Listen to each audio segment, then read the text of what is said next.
sabi ko, grabe yung nakarelate ako kay Chef, no? Nakarelate din ako kay Chef. Last time na nag-share din siya sa kitchen. So, it's not tama. Sa kanya nga, 70 person sa amin, ilan na. Actually, marami naiwan sa bahay.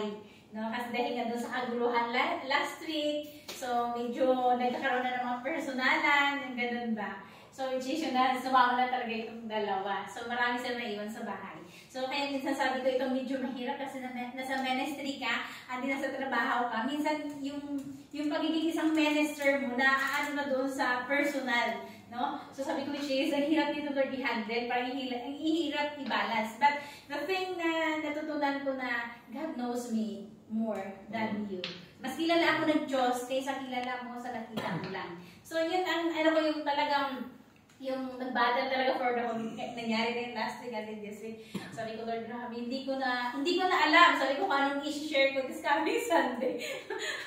so sabi ko, ito na lang. So, talaga ng Lord, mabuti talaga.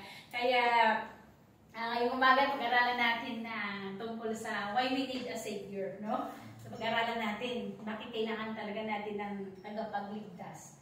So, siguro marahil, kung wala tayong tagapagligtas, wala tayo dito ngayon, no? Hindi na natin kailangan kasi perfect naman na tayo. Kailangan pa ng tagapagligtas. Isa talaga yun, di ba? So, talagang aminin natin na kailangan natin ng tagapagligtas. Dahil kung walang direksyon yung ating mga buhay. So, sa umagang ito tayo po ay manalangin. So, dakilang Diyos, maraming salamat po sa umagang ito. Hayaan ng Panginoon na ikaw siyang may taas, ikaw makilala sa umagang ito, ikaw ang papurihan. At hayaan ng Panginoon na ikaw, Lord God, ang magano yung Panginoon ng aking kaisipan, ng aking puso, ng aking mga bibig at dila, maging ang aking boses, maging ikaw agad ang masyang maihayag at maitaas. At hayaan ng Panginoon sa umagang ito na mabigyan ka, Panginoon, ng papuri at para sa pag-aaral namin, Panginoon, ng iyong mga salita.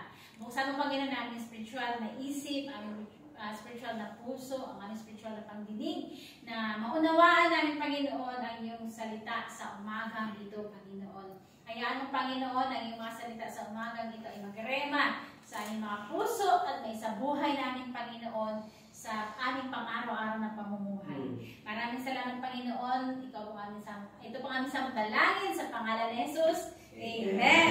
Amen. Amen. So ito, pag-aralan natin tungkol sa why we need a Savior. Bakit ba kailangan natin ng tagapagligtas? No? So, kung iisipin natin, bakit nga ba? No? So, ito yung pag-aaralan natin sa umagang ito. So, kung sa ating pamilya, meron tayong father, meron tayong mother. No? So, saan tayo kumukuha ng lakas lagi? Sa ating mga father. So, it's same with us, na bilang anak ng Diyos, kailangan din natin yung lakas na nagmumula sa Diyos. Kailangan din natin ng tagapagligtas. Kasi kung wala tayong tagapagligtas, wala talaga tayong kakayahan. Kahit sabihin natin, may tatay ako, may nanay ako, malakas naman yung nanay ko, may kakayahan na naman yung nanay ko, yung tatay ko.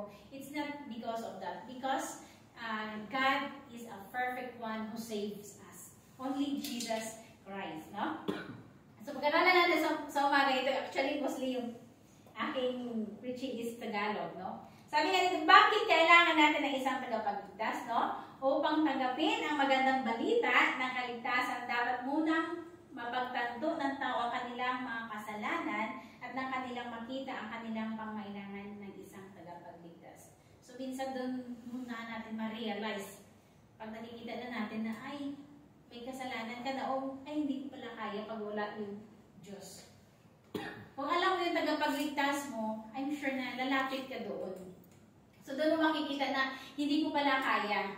So, sa panahon na minsan, akala mo ang yabang-yabang mo. Pero pag wala pala ang Diyos, hindi mo naman pala kaya. Kaya minsan tanggapin na natin na wala talaga tayong kakayahan pag wala ang Diyos.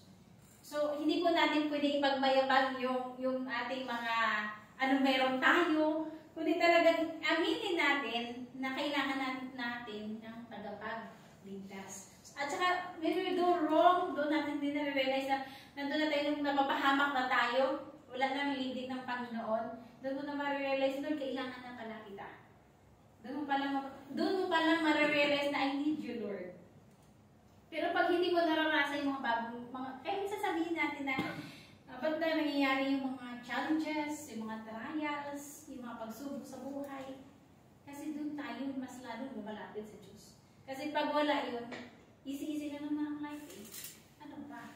So God reminds us sometimes, kaya He will allow something na mga trials or troubles in life. He reminds us that I was here. Hindi mo yan kaya. Kaya mo yan. So may mga reminders yung Lord sa atin. Kaya we need a Savior. Why we need a Savior? Because we are wicked. At ang sabi dito, ang pagkikipagkaisa sa pagitan ng Diyos at ng tao, no, nagsimula, no, in Genesis, kung titingnan po natin dito, in Genesis chapter 1, verse 27. Wala, no. Yes, no, not to that. Sabi dito, so God made man, He made man to be like God. God made them, He made some males and some females. So, nilikha ng Diyos ang tao sa kanyang kawanis. God created us. Nakawanis niya.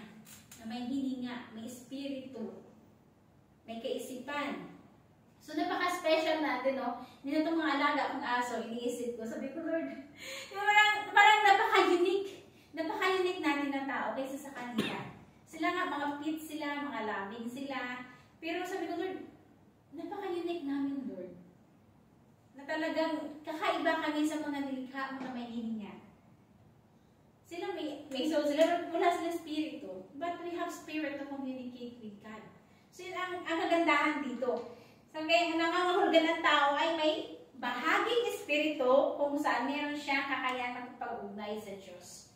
Meron tayong spirit na yun ang